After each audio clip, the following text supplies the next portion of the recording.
Bonjour, ici Mathieu Ludovox.fr, bienvenue dans ce Ludo Chrono. Aujourd'hui, je vais vous parler d'Insurrection, mais surtout de son extension Spectre. Alors pour rappel, Insurrection, c'est un jeu pour 2 à 6 joueurs et joueuses de 10 ans et plus, et des parties d'environ 30 minutes. Dans Insurrection, vous essayez de vous constituer la meilleure main possible, mais ce faisant, eh bien, il y a de plus en plus de cartes qui seront au centre de la table. Le pion va avancer et si jamais il y a 10 symboles mâles ou plus au centre de la table, la partie va s'arrêter immédiatement et alors eh bien, on comptera les points sachant que certaines cartes valent beaucoup plus de points si le mâle gagne ou si le mâle perd.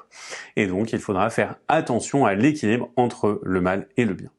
Bon, maintenant, pour le Ludo Chrono d'Insurrection, c'est ailleurs. Ici, on va vous parler de spectres. Je vous le donne en mille, ça va rajouter des spectres. Et donc, ces spectres, ça va être une pioche additionnelle qu'on va placer à côté avec cette petite carte qui sert pour différencier la pioche de carte peuple normale de la pioche spectre. On va également avoir ces cartes de chasseuse de fantômes qu'on va venir intégrer à la pioche normale et John le Vengeur, ce héros qu'on rajoute dans la pioche des héros. On va également avoir un lieu un petit peu particulier qui va venir s'insérer n'importe où vous le souhaitez dans la ligne et qui va vous permettre de piocher un petit peu plus de cartes spectres également. Lorsque vous mettez en place une partie avec cette extension, vous distribuez une carte peuple de moins à tous les joueurs, mais vous leur distribuez une carte de spectre. Alors ces cartes de spectre, qu'est-ce qu'elles font? Eh bien, elles vont avoir des propriétés un petit peu différentes des cartes normales. On va avoir des cartes qui sont immortelles, vous voyez qu'elles ont un symbole qui va barrer le symbole d'agression. On n'a pas le droit d'utiliser une icône d'attaque, ça veut dire qu'on ne peut pas les défausser une fois qu'elles sont ici.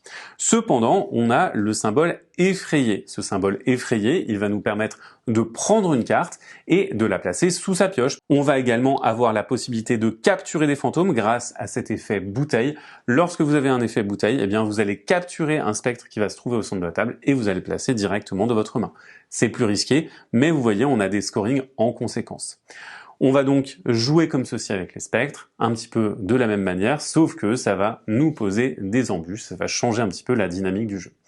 Voilà pour ce que rajoute cette extension. Comme d'habitude, si vous appréciez notre travail, n'hésitez pas à le soutenir en commentant cette vidéo, en la partageant ou encore en la likant, ça nous aide toujours et puis nous, on vous répond toujours avec plaisir. Allez, salut, à bientôt sur ludovox.fr.